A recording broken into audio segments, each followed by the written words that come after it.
Hello, this is Bwana from Bwana.tv, and today I want to talk about the Cowboy Bebop live action remake, which came out on Netflix the other day. Now, I'm just going to do a free-form video. Not going to do a whole lot of production on this. I just want to give you my thoughts. Several people have asked me what I thought about Cowboy Bebop, and, a lot of them were anticipating the typical, oh, it's terrible, it's all this stuff. So I let them know straight up that I just want to give it some thought. I want to watch the whole thing, think about it a little bit before I give a reaction. Several people on social media have been giving a lot of knee-jerk reactions without really thinking about what they're saying. A lot of bandwagoning going on. But some of what I might say may surprise you about the Cowboy Bebop remake. And I want to be clear as to where I stand on it when it comes to the series. So first off, it comes down to, for me, it came down to expectations. Let's just be clear. Cowboy Bebop, as it stands right now, for me, is my favorite anime of all time. The animated version. It's my favorite one of all time. It completely changed the way I looked at anime. It combined space, it combined westerns, it combined jazz, and a very, very unique way of character development and character storytelling that I have yet to see accomplished in such a elegant way. Each one of the main characters in the anime, to me, had their own story, and it was a very interesting story. And somehow they all fit on this chaotic ship called the Bebop. So, really, really high standard, extremely high. So I went into this live action remake or a remix, if whatever you want to call it, with extremely low expectations. I'm talking bottom of the barrel. You can't. There was no way that this live action version would even be half as good, let alone even be equal to it, right? Even if they copy pasted the anime to live action, there would still be something wrong with it. It was just the formula of Cowboy Bebop is unmatched. So with that being said, I went into it with very, very low expectations. I felt that certain things they would hit and certain things they would miss completely. And I don't think I was too far off. So one of the things I got excited about when I first saw the trailer of Cowboy Bebop was returning characters. I saw some faces that I remembered from the animated series most recently. I think the episode that stands out to me the most is the very first episode with Asimov and Katarina, aka the Red Eye episode. Those two are just really memorable characters. The woman who was pregnant, and the man, the wanted guy who was dealing red eye, and it was how we got introduced to the Bebop and how they do bounty hunting and stuff. So it was nice to see them in the trailer. And I was like, wow, I know who that is. And then we saw like Twinkle Maria Murdoch, aka the leader of the Space Warriors. We saw her. I was like, uh-oh, we got some people that I recognize here. We saw the Teddy Bomber. We saw a picture of a teddy bear. And I was like, oh, here we go. So returning characters and people who we recognize, they are in this series. So we got a bunch of them. I got a list here. Abdul Hakeem, you guys remember the Ayn episode where they first met Ayn in the animated series? Abdul Hakeem was the guy who had the data dog, and they were chasing him. Like I said, I don't really have a format, so I'm just going to start talking about it. Abdul Hakeem, he had a very different premise in the remake, and his idea was that he was trying to get back at the people who abandoned him on Earth. And he was trying to get back at rich people. And he was kidnapping dogs. And that's why he had Ayn, because he essentially kidnapped Ayn. And Ayn didn't really have any kind of, story. Kind of like in the anime. It was kind of a mystery. Ayn is the dog. And Abdul was, he did have sort of a reconstructive surgery type of deal going on in the animated series where he could change his look at any time. And in this thing, they had some kind of a holographic I don't know how they even word it. It was like a holographic digital image that hid their true identity. So it turns out it was kind of a funny premise in the story. If I didn't mention already, there's gonna be a lot of spoilers. This is a spoiler alert. It's a very late spoiler alert. And they were in the red light district, and a lot of the people that were in the red light district had the same thing, and they didn't look like what you thought they looked like, which was kind of hilarious to see. So it was a lot of funny stuff in there. Asimov and Katarina are definitely in there as well. They have a different story. Asimov, and I guess you could say their ideas were the same. They wanted to get away. They wanted to get away from everything, and Katarina especially wanted to get away from everything, and that matched the animated series. So it was very similar in that regard. But it had a little bit of a twist, and we'll talk about that when I get to that part. Twinkle Maria Murdoch, it was kind of a different premise, but the idea was the same. She was a leader of these space eco-terrorists, and they had a bioweapon. The bioweapon was different from the anime. The animated bioweapon was called monkey business, and it turned people into apes. In this particular case, they had a bioweapon which turned you into a tree, which struck me as very odd, but that's where they landed. They turned them into a tree. Udai Taxum. This is the guy who took Jet's arm. He was a syndicate assassin in the animated series. So it was a very similar premise with Udai Taxum. And he was part of Jet's demise, Jet's downfall. In this live action series, he was Jet's antagonist, if you will, for being responsible for taking him down. And plot twist, turns out it wasn't all him. He was just following orders. So a little bit of difference between that character, but overall he was represented okay. And then we got Pierrot Lefou, that crazy dude. I like to call him the floating man, the bouncy floaty dude. They portrayed him a lot differently. He was a lot more, to me, he was a lot more childish in the animated series. He was, and they even explained that his brain had regressed to where he was an assassin in a child's body, or with a child's mind. But in a live action series, dude was just nuts. He was just completely nuts, and he had undergone a lot of experiments, just like he did in the animated series. But he was just nuts. I don't think he had a child mind. More so that he was just a complete psychopath. And in the anime series, he was afraid of cats. And in the live action, he was afraid of dogs. I don't know why they did that, but I guess they wanted, okay, Ein showed up and saved the day. So I guess they wanted to do that. Then we got the Teddy Bomber. Teddy Bomber was a weird premise. I didn't really like the anime episode of the Teddy Bomber anyway, so I didn't really care too much about it, but he was very similar. But they have different backstories. I didn't even care too much about it. I'm not going to get into it. If you guys want to, you can, but I didn't really care about the Teddy Bomber. So other characters that were completely different. Grin was a bartender in the live action, and in the animated series, Grin was seemed like a completely different guy. Grin was a former partner of Vicious, and I believe Vicious betrayed him, and basically he was the guy who had the female body in the animated series. And in this one, he was just a bartender, and I didn't really get much out of Grin. I think Grin was kind of like a backdrop. Same was true with Shen and Lin. Shen and Lin were following Vicious around everywhere, and they didn't really do anything in the live action series. They were just there. And Mao was kind of a similar character, but Mao, in this case, it seems like Mao was not really for Spike as much as the animated series.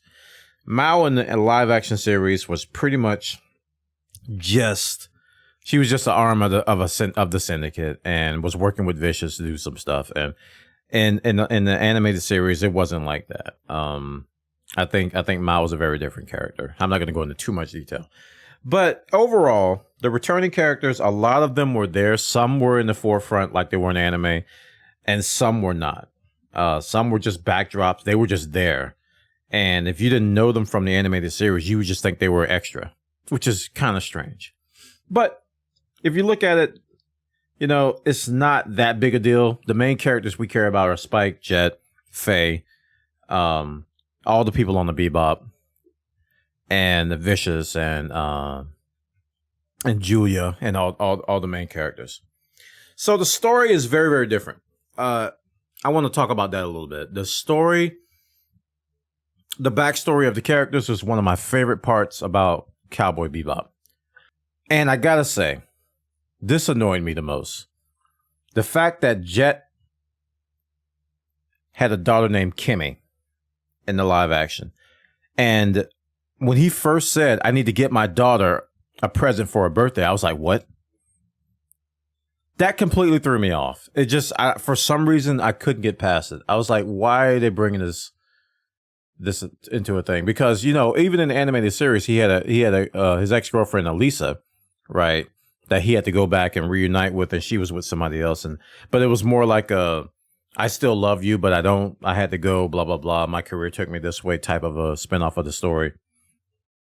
But I don't understand the daughter part. And I don't think it was needed. It was something that came up a lot of episodes about him trying to get his daughter this doll that was hard to find. And it was a lighthearted story, but I think it tainted Jet's background a little bit. And Jet, to me, had one of the more interesting backgrounds. A former cop, became bounty hunter, a lot of stuff in between, you know, a lot of people left behind. He was a staple in that community. He had to go.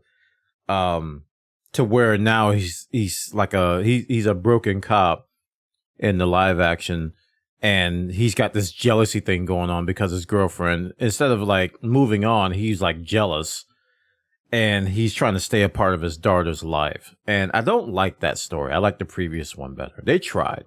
I'm not going to knock them too much. They tried, but I didn't like that story arc at all. So Jet's backstory was completely different. Now, Faye Valentine, they pretty much got right. Besides the fact that she just shows up in the Asimov and Katarina episode with the Red Eye episode, she just shows up going after Katarina. Instead of how we first met her in the animated series where she was working a casino job trying to get a chip, you know, to try to get the money to get her information, to get her memories back. So they kept that storyline intact. In essence, Faye was trying to find out who she was. And in both stories that they told, even though they're different, they were going towards the same goal, which I can really appreciate that. And ultimately she got in the anime, I think it was a Betamax tape, but in this one, she got a VHS tape of herself. And it was a really touching moment. And I think they did a good job with Faye's backstory overall. I think it was one of the better ones. Told that compared to the anime. Now, Ein is the dog, in case you don't know. Ein is not really a data dog, but we saw some ties to Pierrot Lefou, or Mad Lefou. I don't know what you want to call him. Mad Pierrot. Yeah, Mad Pierrot. We saw some ties to him in some flashbacks, and he actually used Ein to project an image through his eyes. And it was a really funny part where Faye was like, he shows movies through his eyes, and like nobody else was even commenting on that. That was a really funny part. This thing has a lot of good comedy, I gotta say. But Ein was not, from what I saw, he wasn't really a data dog. More so, if he was more of a lavish experiment tied to Pierrot. From what I saw, so he could still be a data dog. I don't know, but it didn't make a whole lot of sense. And the thing that bugged me the most about Ein is he actually liked Faye. And in the animated series, he couldn't stand her, which I liked because everybody hated Faye in the beginning. I loved it. And Ein liked her and he was helping her. I was like, what is this? So it was like a complete flip flop. That was one thing that annoyed me about Ein, is that they made him actually like Faye, and he should have hated her. Some other story differences. I'm just going off the top of my head a little bit here. The Space Warriors, the people who turn people into monkeys in the animated series, the Space Monkeys, the Space Warriors, they're called the Callisto Liberation Front. in this one. They did mention the term Space Warriors, but in the anime series, they were pretty much called Space Warriors. But it was good to see that they were still nuts about the Ganymede sea rat. They were nuts about that thing. They weren't walking around with the same type of mask that they had in the animated series. They just had gas masks on. But in the animated series, they all had these giant Ganymede sea masks or sea rat masks. And again, they had a virus in the anime series to turn people into monkeys, and in this one, they turn you into trees. It was kind of weird. It was refreshing to see that the structure of the episodes were very similar to the anime. Like, they were calling them sessions, and they had the same art style, the same music riffs, the same everything from start to finish. Ended with real folk blues. Started with the Cowboy Bebop theme. The name escapes me right now. I'm sorry. I got a lot flowing through my head. The formats of the episode were the same. They kept that intact, and I think that's an important thing to the art style and the presentation of Cowboy Bebop. And like I said, I'm trying to keep this as organized as possible, but I'm bouncing around all over the place. Now, I'm just going to skip to the ending right now because I think this is where a lot of people probably are going to have issue. I haven't checked social media yet, but I probably will after I post this video. Because I don't want social media to warp to indirectly warp my opinion on this. When I saw the ending, I wasn't surprised because I thought to myself, Cowboy Bebop, the original, was 26 episodes, and it was designed to basically, to me, it was designed to just end there. And that's why I liked it so much. It didn't leave you hanging. You kind of just saw the end, right? You know, what happened to Spike is, kind of up in the air. I assumed that he was done, but, some people say he lived and all this other stuff. But the live action on Netflix, they left it open for season 2. And I actually called this, and I was proud to say that I called this. I said, when they didn't say that when they didn't mention Ed at all, they didn't cast anybody for Ed. They kind of just left Ed alone. I was like, they're probably going to bring Ed in later because in the 26 episodes, Ed didn't come to like mid-season ish, right? So Faye had already been established. Ian had already been established for a while. And I thought, okay, this thing is 10 episodes. They're probably not going to bring Ed in until later.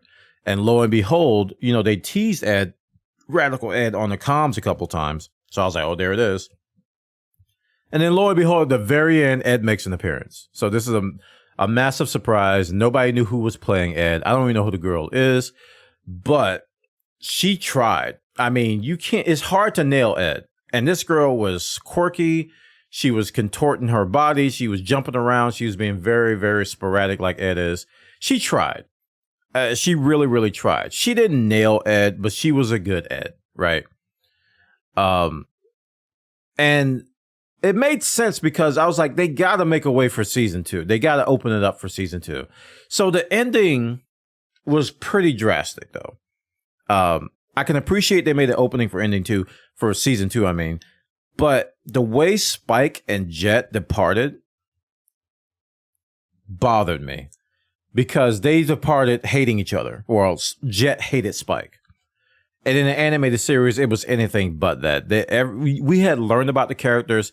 They came to an understanding, and they had basically made their peace as they parted ways, and they just accepted who they were. It was a brilliant, nice bow on top. It was a great tragedy ending. I don't know if that's a good way of saying that, but it was a tragic ending, and it was great. This ending, however, left things open, and Jet basically telling Spike, if I see you again, I'm going to kill you. And I'm just like, that's way too extreme for me. They took it too far. There were many other ways they could have done that. There were many other ways they could have taken that particular arc and shaped it, and basically say, I don't trust you, but I still got your back. They could have said a lot of other things because Jet was really upset at Spike because he didn't tell him he was in the syndicate, and it circled back to this whole daughter thing. And Jet was so mad that Spike was part of putting his daughter's life in danger, that Vicious was, doing this whole stuff. And it all came back to the daughter. And again, the daughter was a monkey wrench. It was just, to me, the daughter shouldn't have been there. If they didn't have Jet's daughter, I think this series would have been a lot better. and it was a bad decision to put a daughter in here. To this whole Kimmy thing is ruining the whole series. And I really think that played into the ending of the story, or and how everything just was so bad. Because I like how they did with Ed, and I like how Ed came in. You know, that was cool. You know, left an opening, but the way Jet and Spike departed didn't sit right. Didn't sit right with me. So I said a lot of things, and that's probably not all of my thoughts. I may add to this. I may do a follow-up. If you guys got any comments or disagree, please disagree, because I like having these discussions, and I like hearing other people's perspectives. I like being corrected. I like when you guys change my mind about Cowboy Bebop. I can talk about it all day and night. Positives, the music was great. From the first fight, the jazz sequence. I love that Jet was talking about Bird and Diz. I'm a big Charlie Parker, big Dizzy Gillespie fan. I played some of their music growing up. So when he was breaking down, talking about how Bebop worked and it bored Faye to death, I love that. When he was talking about jazz to his partner and some of the flashback scenes, I love that. And they didn't have much of that in the animated series, but they brought that in. So that was kind of a very unique thing they brought to the live action that I really appreciated. But I love the music throughout. It was true to the original, and it felt like Cowboy Bebop music. It was very, very good. The cinematography was actually pretty interesting. It has some great angles and some great shots, which were very reminiscent of the animated series. But the choreography, the fighting choreography, was not well executed. I think it was well designed, but the fight sequences felt off. You know what I mean? It just felt off. Like Spike fighting, I didn't get the sense of I was watching the animated Cowboy Bebop Spike fighting. It was very Iron Fist. You guys ever saw the Marvel's Iron Fist and how the fighting choreography was? That's what it felt like in Cowboy Bebop. It was very, very Iron Fist.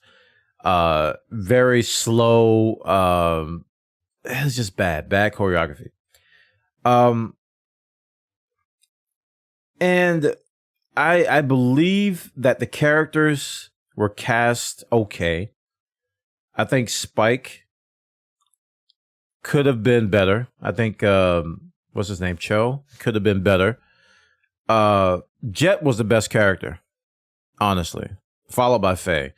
Jet, to me, played Jet very well.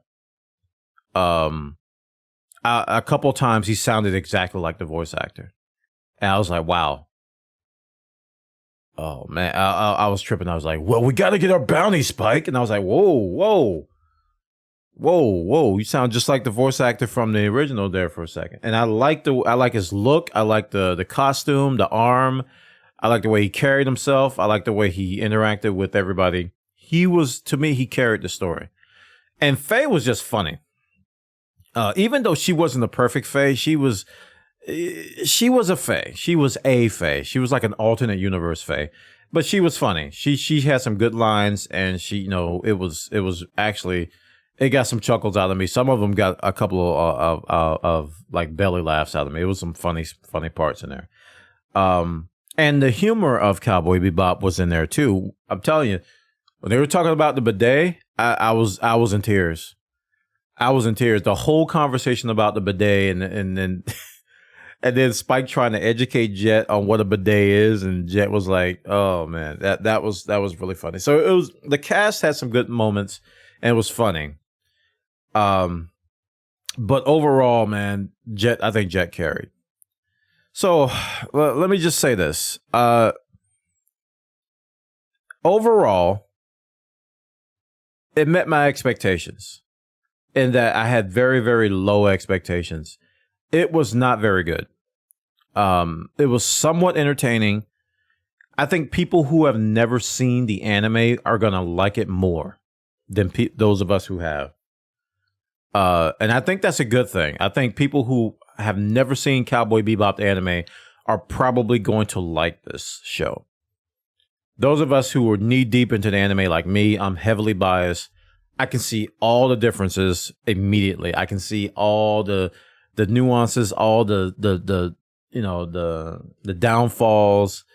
I can see all the lack of character development, because the character development in the anime was top notch. I can see all of that, right? Those people who are new are not going to see that.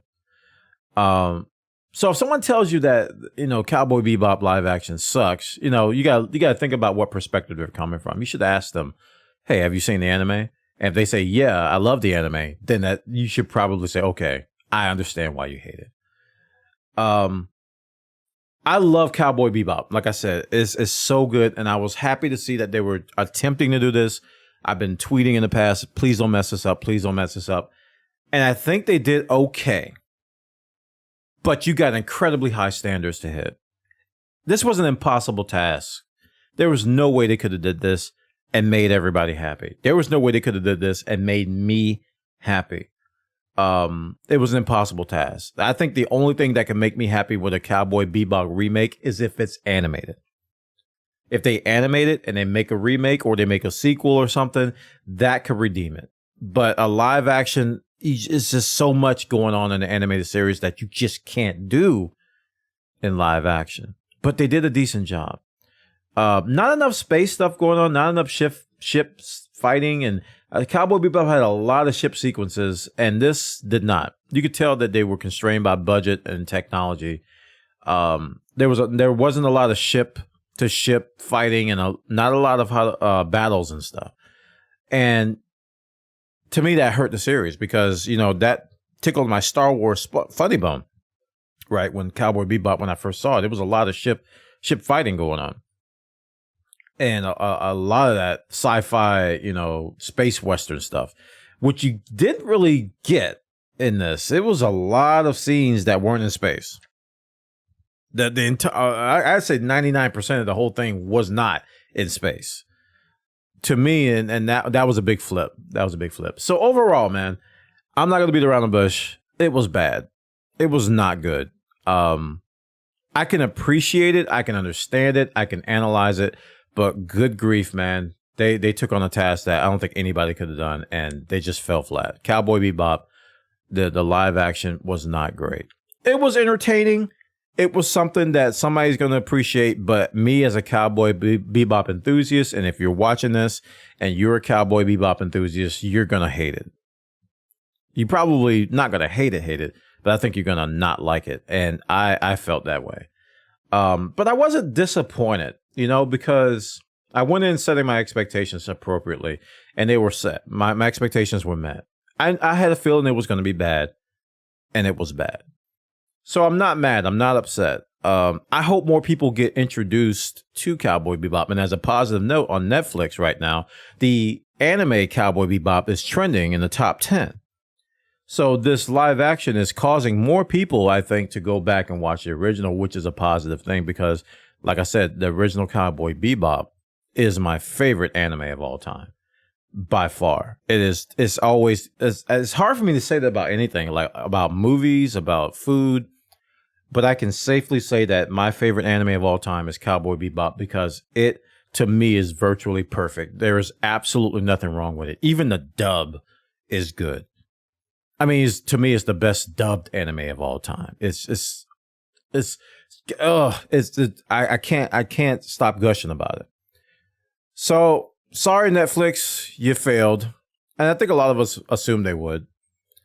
And if you're watching this, please comment, like, subscribe. Please give me some feedback. What do you guys think? If you guys disagree, if you think I'm wrong, just let me know. If I messed up some of the facts, I'm sorry. I took very light notes as I was going through this, and a lot of this is off the top of my head. I watch Cowboy Bebop once a year. I watch all 26 episodes because it's that good. I don't do that with a lot of movies. I don't do that with a lot of anything. But I watched the entire series. I bought it many years ago. I was going to get the Blu-ray, but I'm kind of glad I didn't because I don't really watch Blu-rays anymore. But I have a digital copy. Netflix has it. And it's really good. You should really, really, really watch it. I think this is worth a watch, though. If you got the time, watch this. You might appreciate it. And if you don't, just go back and watch the anime to cleanse your palate. All right, this is Bwana from Bwana.tv. My thoughts on Cowboy Bebop. And like I said, I might do a follow-up video on this with some more information, but this is my overall thoughts on the entire series. If you guys want more of this, let me know in the comments, and I'll see you next time. All right, take care of yourselves, and I'm not going to say see you, Space Cowboy, because that would be see you, Space Cow. The real fun!